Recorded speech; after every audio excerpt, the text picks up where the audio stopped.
Olá, eu estou aprendendo a falar em línguas. Os alemães que vieram no século XIX ao Brasil não tinham nenhum interesse em falar português. Depois de um século, ainda insistiam em falar em alemão e sofreram muita perseguição na Segunda Guerra Mundial. Jamais alguém deve se mudar para outro país sem aprender logo o idioma. Como eu não podia aprender o português na Argentina, logo que vim ao Brasil aprendi aqui. Inclusive fiz um curso supletivo para não só aprender o idioma, mas também saber algo da história e da cultura do país.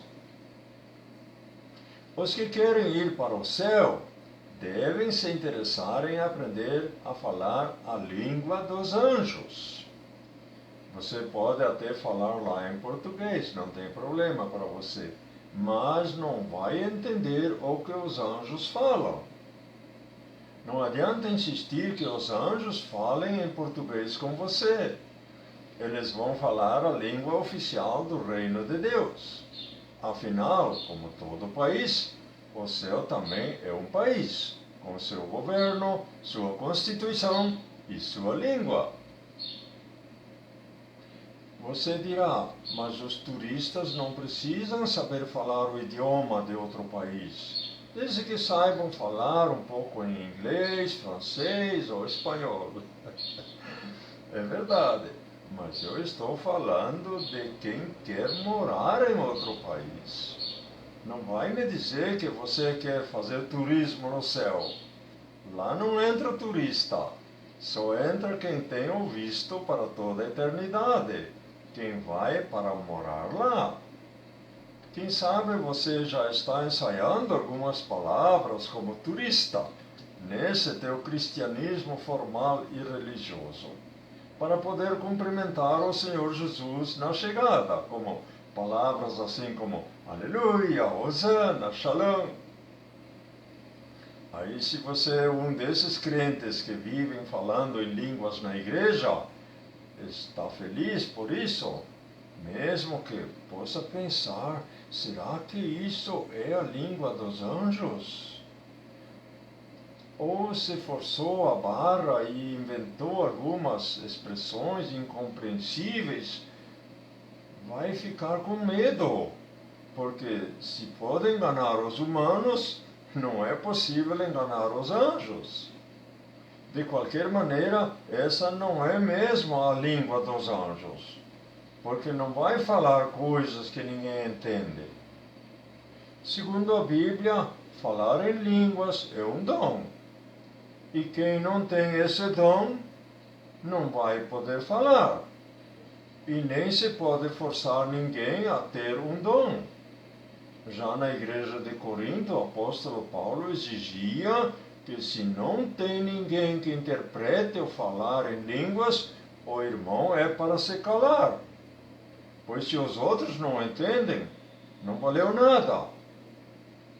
Paulo, no fim daquele capítulo 12 de 1 Coríntios, sugeriu um idioma muito melhor, no capítulo 13, que é a língua do amor. Se essa é a língua dos anjos, pode ser. Então temos que ensaiar essa língua. Quem não sabe falar essa língua não vai para o céu, porque não vai poder se comunicar com ninguém. Se aqui na terra só anda reclamando, falando mal dos outros, alimentando mágoa e raiva, vingança, desejando pragas, me desculpe, com essa língua está fora. É possível que no céu haja uma língua que se comunique por telepatia, ou seja, vamos falar pela mente. Assim poderemos nos comunicar com quem quer que seja também à distância. De novo, temos que aprender essa língua já aqui, pois sem essa língua não podemos nem orar. As palavras de uma oração formal e fria não passam do teto. Temos que mentalizar Deus para nos comunicar com Ele. Paulo diz assim: nós, porém, temos a mente de Cristo. 1 Coríntios 2,16. Você nota que a língua dos anjos não é nada de falar em línguas na igreja. Nada a ver. É saber se comunicar com Deus, colocando os nossos anseios e também recebendo dele o poder do Espírito Santo para viver uma vida eterna já aqui, bem antes de morrer. A propósito, a vida eterna não é eterna porque dura para sempre, mas ela dura para sempre porque é de altíssima qualidade.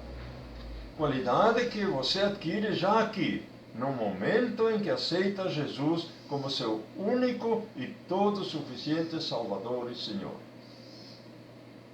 Isso quer dizer que não é a morte que leva ao céu, é Jesus, a vida. Até mais.